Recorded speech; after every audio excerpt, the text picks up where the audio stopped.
Competitive prepare notes. नमस्कार दोस्तों, मैं नेहा कॉम्पिटिटिव प्रिपेयर नोट्स के यूट्यूब चैनल पर आपका स्वागत करती हूं। आज हम यहां देखेंगे 31 दिसंबर 2022 का महत्वपूर्ण करंट अफेयर्स प्रश्न विवरण के साथ।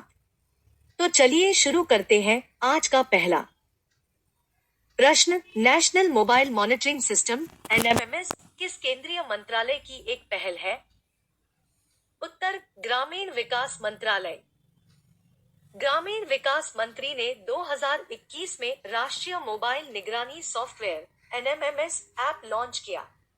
1 जनवरी 2023 से महात्मा गांधी राष्ट्रीय ग्रामीण रोजगार गारंटी योजना (NREGS) के तहत कार्यरत कर्मचारियों को अपनी उपस्थिति डिजिटल रूप से दर्ज करने की आवश्यकता होगी। इसमें उपस्थिति को ट्रैक करने के लिए national smartphone monitoring system (NMMS) mobile application का उपयोग किया जाता है। प्रश्न, G20 digital innovation Allianz (G20 दिया) शिखर सम्मेलन का आयोजन किस शहर में किया जाएगा? उत्तर, बेंगलुरु। भारत की G20 प्रेसिडेंसी के तहत केंद्रीय मंत्री अश्विनी वैष्णव ने G20 digital innovation Allianz (G20 दिया) लॉन्च किया है। G20 दिया शिखर सम्मेलन का आयोजन बेंगलोर में digital economy working group (DWG) की बैठक के दौरान किया जाएगा। इस सम्मेलन में महत्वपूर्ण सेक्टर के शीर्ष नामांकित स्टार्टअप शामिल होंगे।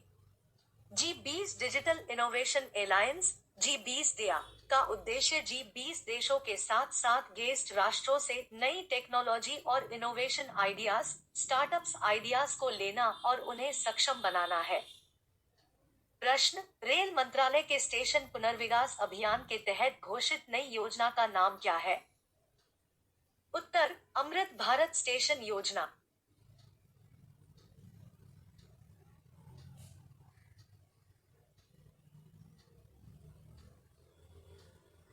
रेल मंत्रालय ने अगले कुछ वर्षों में 1000 से अधिक छोटे स्टेशनों के आधुनिकीकरण के लिए एक नई योजना तैयार की है। अमृत भारत स्टेशन योजना इसकी स्टेशन पुनर्वास पहल का एक घटक है, जिसमें रूफटॉप प्लाजा, बड़े प्लेटफॉर्म, गिट्टी रहित पटरियां और 5G कनेक्शन प्रस्तावित स्टेशनों की प्राथमिक विशेषताओं में से है।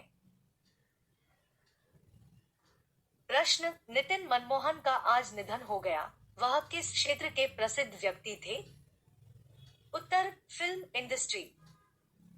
प्रसिद्ध फिल्ममेकर नितिन मनमोहन का आज मुंबई में निधन हो गया। वह 62 वर्ष के थे। उन्होंने जूही चावला और ऋषि कपूर की 1992 की फिल्म बोल राधा बोल जैसी हिट फिल्मों का निर्माण किया था। नितिन ने 1997 में फिल्म पृथ्वी के साथ अपने निर्देशन की शुरुआत की थी। वह 1990 में आई रोमांटिक एक्शन फिल्म महासंग्राम के राइटर भी थे। प्रश्न, किस केंद्रीय मंत्रालय ने सिटी फाइनेंस रैंकिंग 2022 लॉन्च की है? उत्तर, आवास और शहरी कार्य मंत्रालय। केंद्रीय आवास और शहरी मामलों के मंत्री द्वारा हाल ही में वित्तीय प्रदर्शन और सुंदरता के आधार पर एक नई शहर रैंकिंग प्रणाली के लिए मसौदा नियमों की घोषणा की गई थी। सिटी फाइनेंस रैंकिंग 2022 का लक्ष्य शहरी स्थानीय सरकारों को उनके संसाधन जुटाने, खर्च करने के प्रदर्शन और वित्तीय प्रशासन प्रणालियों के आधार पर मूल्यांकन और पुरस्कृत करना है। प्रश्न, इंडियन आर्मी ने पहले 3D प्रिंटेड हाउस का उद्घाटन किस शहर में किया है? उत्तर, अहमदाबाद। इंडियन आर्मी ने अहमदाबाद कैंट क्षेत्र में सैनिकों के लिए अपनी पहली 3D printed house dwelling 3D printed house dwelling unit का उद्घाटन किया।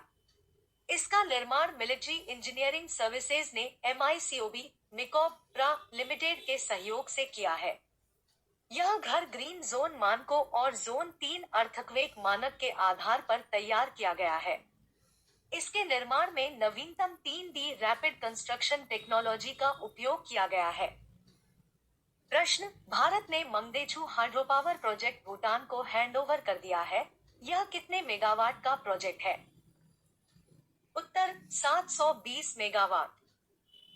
भूटान में भारत की सहायता से तैयार किया गया 720 megawatt Mangdechhu hydro power project को भूटान की डुग ग्रीन पावर कॉरपोरेशन डीजीपीसी को सौंप दिया गया है। 720 मेगावाट की इस परियोजना का कंस्ट्रक्शन वर्ष 2012 में शुरू किया गया था। इसका उद्घाटन पीएम मोदी ने अपने भूटानी समकक्ष लोटे शरिंग के साथ 2019 में किया था। यह एक run of river power plant है जो मध्य भूटान के ट्रोंगसा डीजोंगखाग जिले में मंगदेछू नदी पर बनाया गया है। प्रश्न, जापान के मफ बैंक ने टाटा पावर के लिए कितने रुपए की स्थायी व्यापार वित्त सुविधा निष्पादित की है? उत्तर, 450 करोड़ रुपए। जापान के मफ बैंक ने टाटा पावर के लिए 450 करोड़ की सतत व्यापार वित्त सुविधा निष्पादित की। In Panini, we trust discovering the algorithm for rule conflict resolution in the Astadhyayi. उत्तर, ऋषि राजपोपट ने।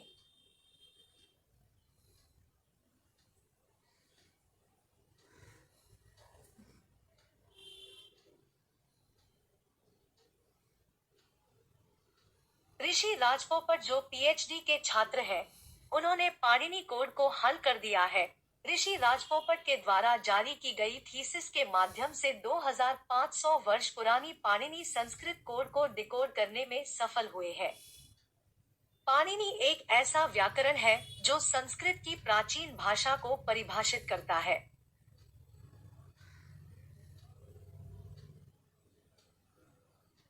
पाणिनि को 8 अध्यायों में विभाजित किया गया है, जिसमें 3959 सूत्र है एवं इसके प्रत्येक अध्याय को 4 भागों में विभाजित किया गया है। पाणिनि संस्कृत भाषा एवं व्याकरण के महान विद्वान थे।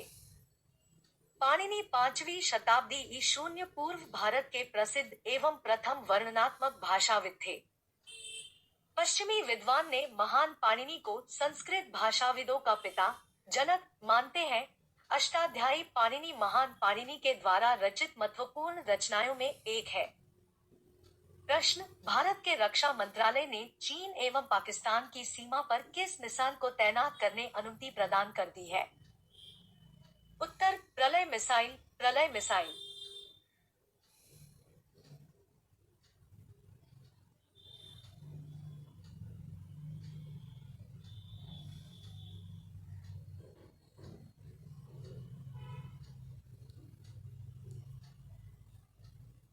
भारतीय रक्षा मंत्रालय ने चीन एवं पाकिस्तान के सीमावर्ती इलाकों में प्रलय मिसाइल की तैनाती को हरी झंडी दिखा दी है। प्रलय की रेंज 150 से 500 किलोमीटर है। प्रलय को पिछले वर्ष दिसंबर में 2 बार सफल परीक्षण किया जा चुका है। रक्षा मंत्रालय भारत सरकार ने 120 प्रलय मिसाइलों की खरीद को अनुमति दे दी है। प्रश्न, अंतर्राष्ट्रीय प्रकृति संरक्षण संघ की एक रिपोर्ट के अनुसार भारत में कुल कितनी प्रजातियां संकटग्रस्त या विलुप्त होने की कगार पर है? उत्तर, 73 प्रजातियां।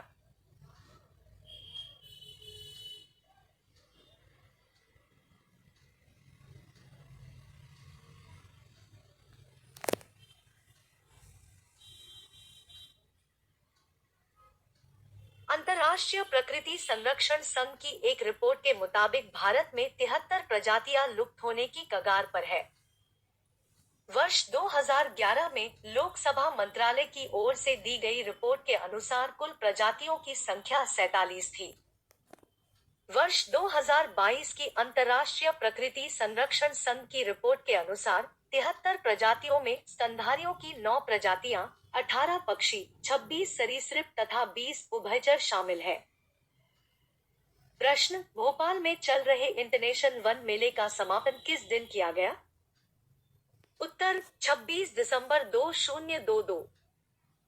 राज्यपाल मंगूभाई पटेल के मौजूदगी में 6 दिवसीय इंटरनेशनल वन मेला का समापन किया गया। भोपाल में चल इंटरनेशनल वन मेले में अभी तक के सबसे अधिक 2 करोड़ की औषधि और हर्बल उत्पाद की बिक्री हुई है।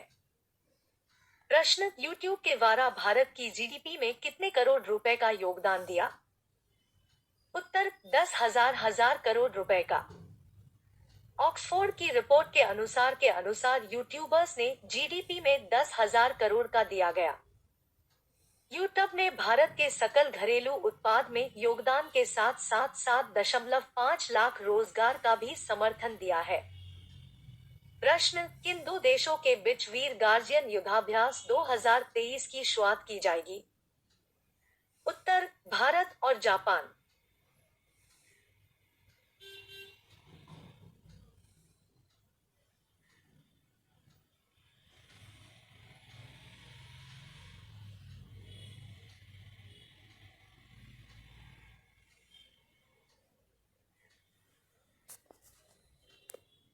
भारत एवं जापान की वायुसेना के बीच इस अभ्यास को किया जाएगा। इस अभ्यास को 16 से 26 जनवरी 2023 तक जापान में आयोजित किया जाना है।